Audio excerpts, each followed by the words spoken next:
Une petite promenade dans les bois en duplex avec l'ONF, l'Office national des forêts. J'imagine que vous connaissez, Mercotte, cet office merveilleux. Ils ont édité une charte. On en parle tous les jours. Hein. Chaque jour, on prend un exemple. Voilà, qu'est-ce que c'est qu'être un bon promeneur, à quoi il faut faire attention, la sécurité notamment. Et aujourd'hui, on va parler du bois mort. Waouh! Ouais, waouh! Qu'est-ce qu'on en fait? Mais qu'est-ce qu'on fait du bois mort? Eh bien, on va tout de suite poser la question à Véronique Vinaud. Véronique Vinaud, bonjour. Bonjour. Alors, vous êtes chef de projet valorisation de la biodiversité pour l'ONF. Et donc, le bois mort fait bien sûr partie de cette chaîne de la biodiversité. Alors, le bois mort, pour nous, avec Mercotte, qui a eu des chiens, c'est un peu le petit bout de bois qu'on lance à Patouille, le labrador, et qu'il nous ramène plein de bave. Mais pour l'ONF, hein, c'est du vécu, hein. C'est ça. J'ai toujours du bois mort. Les arbres, il y a des petites branches qui tombent quand il y a du vent et tout ça. Donc c'est intéressant, ça m'intéresse. Alors justement, pour l'ONF, c'est quoi le bois mort, Véronique? Enfin, nous, c'est pas dans la forêt, mais c'est pas grave. Alors, c'est quoi le bois mort pour vous? Alors le bois mort, c'est plusieurs choses. C'est effectivement le bois dont vous parlez, rapporté par votre chien, les branches qui sont tombées au sol, les petites branches comme les gros morceaux de bois. Et puis le bois mort, c'est aussi les arbres qui sont encore sur pied, qui sont les grands arbres qui ont vieilli, qui ont plus de 200 ans et qui commencent à vieillir.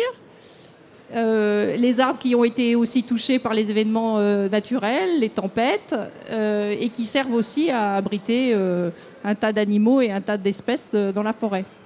Et puis c'est vrai que certains peuvent être tentés de ramasser ce bois. Alors quand c'est un petit bâton pour lancer au chien, ça va, il n'y a pas de problème, j'imagine. Mais est-ce qu'on a le droit de ramasser du bois mort pour sa consommation personnelle, son petit feu de cheminée? En forêt publique, on n'a pas le droit de ramasser le bois mort, en grande quantité, en tout cas c'est sûr. Donc évidemment, ramasser un peu de bois pour amuser son chien, il n'y a pas de souci. Mais le bois mort, il a un rôle important dans la forêt. Et donc, en principe, on n'a pas le droit de le ramasser, sauf si on va voir un forestier et qu'on lui demande l'autorisation pour une petite consommation personnelle. Ah, ça c'est chouette, il y a quand même une petite tolérance. On vous reconnaît bien là, moi je vous aime bien l'ONF. Alors vous disiez que le bois mort abrite voilà, une partie de la faune, de la forêt. Quels animaux par exemple on peut trouver? Alors ils sont nombreux. Il y a notamment les oiseaux qui viennent nicher dans les arbres creux, qui creusent les arbres un peu vieillissants ou morts, c'est plus facile, comme tous les pics, le pic vert, le pic noir. Et puis il y a aussi des insectes qui se nourrissent du bois mort. Il y a aussi des chauves-souris qui nichent dans l'écorce qui se décolle des vieilles branches et des vieux arbres. Et puis donc beaucoup d'insectes qui viennent creuser des galeries, se nourrir leurs larves. Donc on dit que l'arbre il a deux vies. Il a une vie quand il grandit, il fait des feuilles, mais il a aussi une deuxième vie quand il est mort. Oui, donc source de nourriture, de logis pour toute la faune de la forêt. C'est vrai que nous, on pense aux insectes, hein, on va gratouiller un petit peu, mais les chauves-souris notamment, moi je n'imaginais pas qu'elles pouvaient nicher dans des troncs d'arbres ou du bois mort, c'est étonnant. Elles ne nichent pas que dans les maisons, on peut les trouver quelquefois dans les charpentes, mais on les trouve en forêt dans des fissures extrêmement fines et évidemment un petit peu plus facilement dans les arbres vieillissants dont l'écorce se décolle. Alors Véronique, du fait de son utilité, le bois mort fait l'objet d'une réglementation. C'est ça, hein, c'est très encadré. Hein. Alors en fait, l'Office national des forêts a des textes qui permettent de conserver certains vieux arbres qui sont donc riches pour la biodiversité, pour la faune comme pour la flore, et notamment aussi pour les champignons. Et donc, on réserve des îlots ce qu'on appelle des îlots de vieux bois en forêt pour pouvoir préserver cette biodiversité sur tout le territoire. Sur tout le territoire, c'est-à-dire qu'au niveau national, on fonctionne de la même manière ? Tout à fait. C'est des directives qui sont érigées au niveau national, qui sont mises en place par toutes les directions, puisque l'Office national des forêts gère l'ensemble des forêts domaniales de l'État et des forêts des collectivités, notamment des communes forestières. Alors Véronique, vous n'êtes pas toute seule, hein, parce que sur le plateau, vous avez trois collègues, hein, qui sont, même 4 d'ailleurs, ça fait des coucous. Voilà, vous les voyez, ils sont là, ils vous écoutent, mais alors, religieusement, ça fait plaisir. Moi, je reconnais des têtes d'ailleurs, on en a reçu quelques-uns sur notre plateau. Voilà ma belle.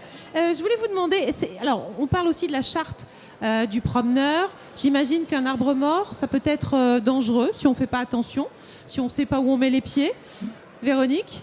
Alors, un arbre mort, quand il est debout, donc quand je vous disais qu'il y avait plusieurs types de bois morts, l'arbre mort, quand il est debout, évidemment, il est un petit peu plus fragile qu'un arbre bien en vie.